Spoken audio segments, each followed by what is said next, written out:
Hey everybody, this is Bill. I am the Salty Old Marine. Today I wanted to talk to you about a complex subject that I've talked about before, but I feel like I need to dive back into it again, so let's spend some time with it. I'm talking about what's called an IMO. That is an independent medical opinion. It's sometimes called a Nexus letter. So let's talk about what it is, why you need one, or why you maybe don't need one, and when it might be needed. All right, so let's begin. First of all, for any successful disability claim, you need three things. You need that in-service event. You need a current diagnosis. And then, and sometimes most importantly, you need a connection between the two on what's called an at least as likely as not basis. Now, what that means is that when you file a claim with the VA, let's say you suffered from migraines while you're in the military. So you have an in-service event. Maybe you were diagnosed with migraines while you were in the service. And again, we're using this just as an example. So you have that in-service event. Now, you go out and you get yourself a current diagnosis. You see a neurologist, and the neurologist tests you and says, yes, indeed, Salty Old Marine, you in fact do have migraines. Great, now you have your current diagnosis. But does that mean that the migraines you suffer from today were caused or made worse by the migraines you suffered while you were in the military? Well, the Salty Old Marine's been out for almost 40 years, so there might be reason to doubt that the two are related. So that's where the nexus comes in. The nexus is something that says it's at least as likely as not that the in-service event migraines and the current diagnosis of migraines are in fact related. At least as likely as not. Okay, so knowing that, who can give you this independent medical opinion, this IMO or Nexus letter? Well, if you do nothing at all, if all you do is submit your claim with your original diagnosis and your current diagnosis, you will in fact get an independent medical opinion. Yeah, you'll get it from the compensation and pension exam. That doctor who sees you, who's supposed to be a specialist in that field, will in fact examine you or talk to you or look at your records or do whatever is necessary, and they will opine, offer their opinion, whether or not these two are related. They'll say it's either at least as likely as not or it is less likely than not. If they say it's less likely than not, you may not get your claim approved. The rater may look at that and say, well, yes, migraines in service, yes, migraines now, but they're not the same migraines. They're not related. Your claim, Salty Old Marine, is denied. Not good. So, how do we deal with this? If you let the C&P examiner write your IMO, they will anyway, but if you let them write the only IMO that's in the claim, you're depending upon them to get it right. You're depending upon them to make a decision in your favor. But you won't know if they did or if they did not. It won't be visible to you. It will only be visible to the VA rater. That C&P examiner does not work for you. That C&P examiner works for the VA. They're usually a contracted employee. Okay, so what do we do? Well, there's a number of things we can do. You could ask your own doctor. In my case, I might ask my neurologist, excuse me, doctor, you've diagnosed me with migraines. I believe they are related to the migraines I was diagnosed with in the Marine Corps. Could you write me an independent medical opinion, a Nexus letter, stating that it is at least as likely as not that these two are related? And if my neurologist says, sure, I'll do that for you, Salty Old Marine, great, but there might be a problem. Your doctor is a doctor, not an attorney.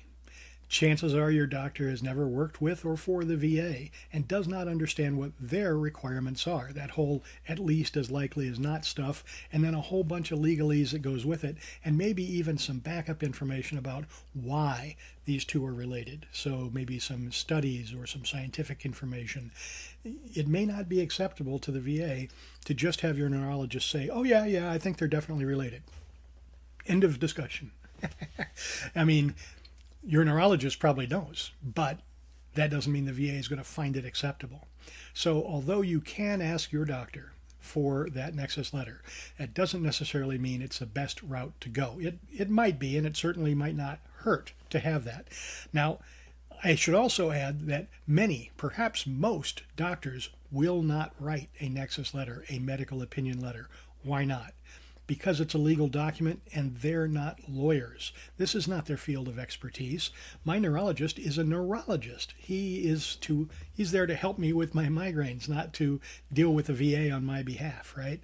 So maybe not the best choice for that independent medical opinion. So what option do I have?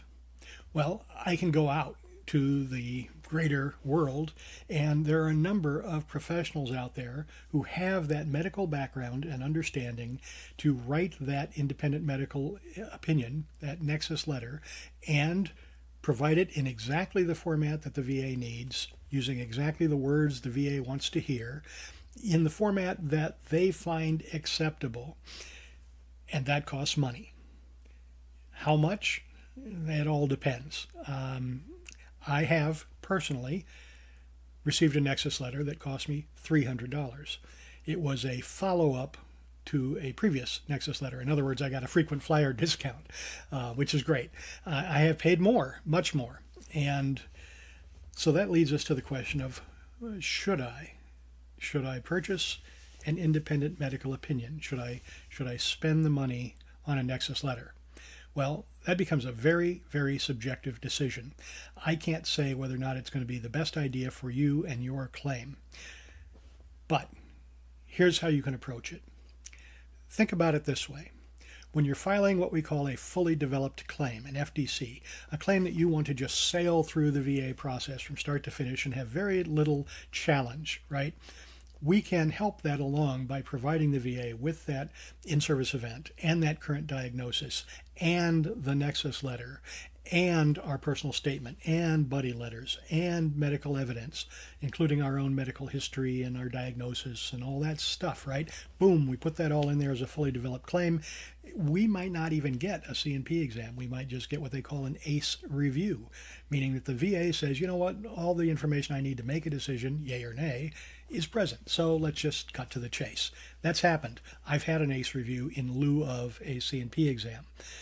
Now, did I need that Nexus letter? Maybe, maybe not. You don't always know, right? But for a fully developed claim, probably you do. Now the question is it worth it? I spent money. What do I get out of that? Well, let's say I'm filing a claim for a disability that, if approved, will be a minimum of 50%. A 50% is what they often call a high value claim, right? So although the value of the claim maybe matters and maybe doesn't, there's lots of reasons why a higher claim might matter more than a lower claim, or even a lower claim might matter more than a higher claim in some weird circumstances. We'll talk about those another time. But the question is, I spent money. What do I get out of it? Well, with a 50% claim, the amount of money you get from it could very well pay for what you spent on your IMO in a fairly short amount of time. So, within 2, 3, 4, 6 months, you've caught up with the amount of money you spent getting that information in the first place, and now everything after that is gravy. So that's a possibility. Another way you could look at this, and some people do, is don't bother with the IMO initially for your first claim. Wait to see what happens. If you've got an airtight claim, the C&P examiner may very well just go along with the gag and say, yep, indeed, more likely than not, or at least as likely as not, and you get your claim and you did not need that IMO. If that's the case, then great, money in your pocket, you didn't have to spend anything for an IMO. However, if they say no, well, now you have the ability to appeal. Now, you cannot introduce your IMO in a HLR, a higher level review. No new evidence is permitted in an HLR. But if you filed a supplemental, great time to put in that IMO. So let's say you file a claim and it gets denied, and you read your decision letter, because you should always read your decision letter. So you read your decision letter and it says, not granted because lack of nexus. And it'll use those terms, lack of nexus. So that tells you exactly what you need. In other words, the C&P examiner did not give you that nexus between your in-service event and your current diagnosis. And that's why you were denied. So now you can file that supplemental. You file the supplemental and you get an IMO and you put that IMO in there. And now you've got two IMOs in that claim. The C&P examiner's, it says less likely than not, and yours that says at least as likely as not. And now they can battle it out. That's not exactly how it works, but close enough. But how the VA works is this.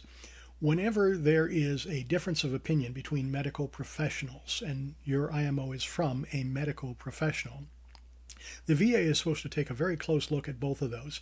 Now, it is possible that the VA could decide that the C&P examiner's Nexus letter is more probative than the one you submitted. That's always a possibility. But if your IMO, your Nexus letter, rises to nearly or at least the same level as the C&P examiners, according to the VA's own rules, the veteran is supposed to win the benefit of the doubt. So in other words, whenever two IMOs are in equipoise, meaning half and half, or even if it's close to half and half, then the VA is supposed to find in the veteran's favor. And if they don't do that in the supplemental, the Board of Veteran Appeals is the best equipped to take the deepest dive and decide in the veteran's favor. Now, is that a fun thing? No. It's going to take a really long time to get through that process. However, you may still win. And in the meantime, all you've invested in terms of your money is what you spent for that IMO. If you believe in your claim and you believe that you are in fact entitled to it, that may be the best route to go, rather than simply giving up and saying, well, the VA denied me, I guess that's the end of it, right? So let's wrap this up. 2 reasons why you might want to receive a Nexus letter or an independent medical opinion for your claim. First is if you want to submit a fully developed claim and you believe the value of that claim, if approved, is at least worth the amount of money you spend on that IMO. Second is if you are denied and you want to go the supplemental review route and you believe that an IMO letter will push you over the top because it will compete with the Nexus letter from the C&P examiner and will overwhelm it because 2 competing Nexus letters, the veteran is supposed to win. This is Bill. I am the Salty Old Marine. I hope you found this helpful. Please like, share, subscribe, tell a friend, and as always, have a great day.